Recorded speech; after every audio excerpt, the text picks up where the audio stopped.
Shalom Bapak Ibu, sahabat Galilea yang diberkati Tuhan.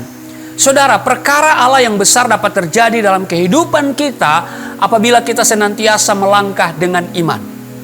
Itulah yang dapat kita pelajari dari peristiwa orang Israel menyeberangi sungai Yordan.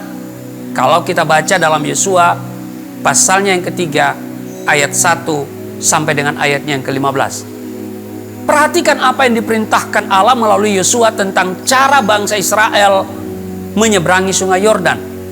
Di ayatnya yang ke-15 dan ayatnya yang ke-16, saya katakan, segera sesudah para pengangkat tabut itu sampai ke sungai Yordan, dan para imam pengangkat tabut itu mencelupkan kakinya ke dalam air di tepi sungai itu, sungai Yordan itu sebak sampai meluap sepanjang tepinya selama musim menuai.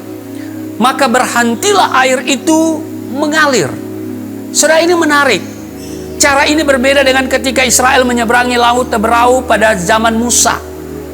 Pada waktu menyeberangi Laut Teberau, air laut terbelah dulu, barulah bangsa Israel menyeberang.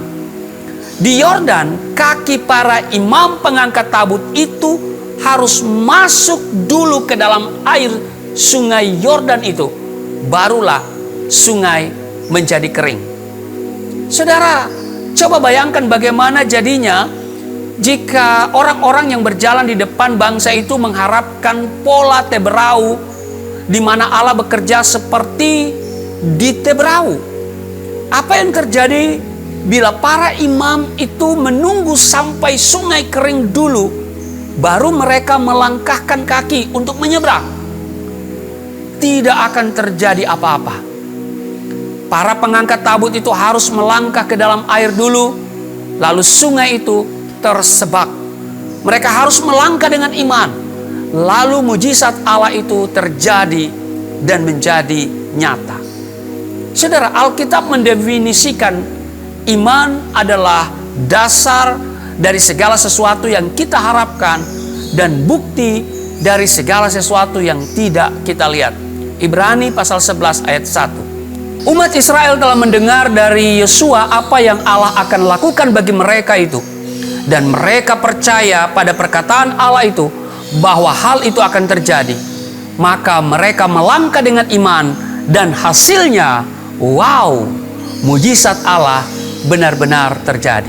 Saudara, jika kita harus melangkah dengan iman, maka semua janji Allah dapat terjadi dalam hidup kita. Tanpa melangkah dengan iman, kita tidak dapat melihat dan mengalami serta menerima mujizat. Konkretnya melangkah dengan iman, saya beri contoh seperti ketika kita melewati pintu yang menggunakan sistem automatic sliding door. Pintu tetap tertutup. Kita harus tetap berjalan walaupun kelihatan pintu tertutup. Sebab dalam radius tertentu ada sensor yang akan membaca ada pergerakan, maka dengan otomatis dia akan membuka pintu itu lebar. Saudara, demikian juga begitulah kita melangkah dengan iman.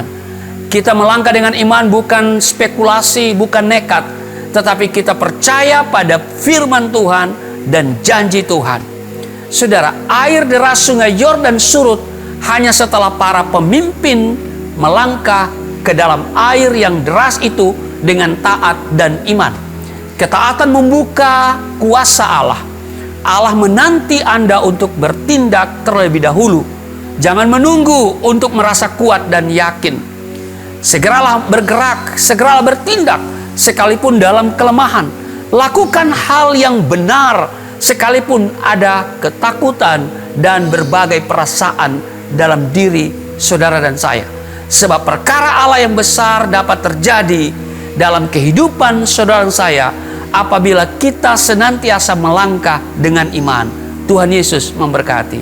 Terima kasih Tuhan, kami diajarkan untuk melangkah dengan iman.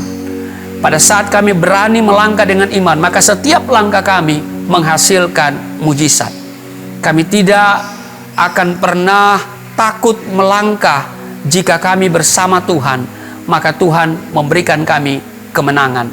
Di dalam nama Tuhan Yesus, haleluya, amin.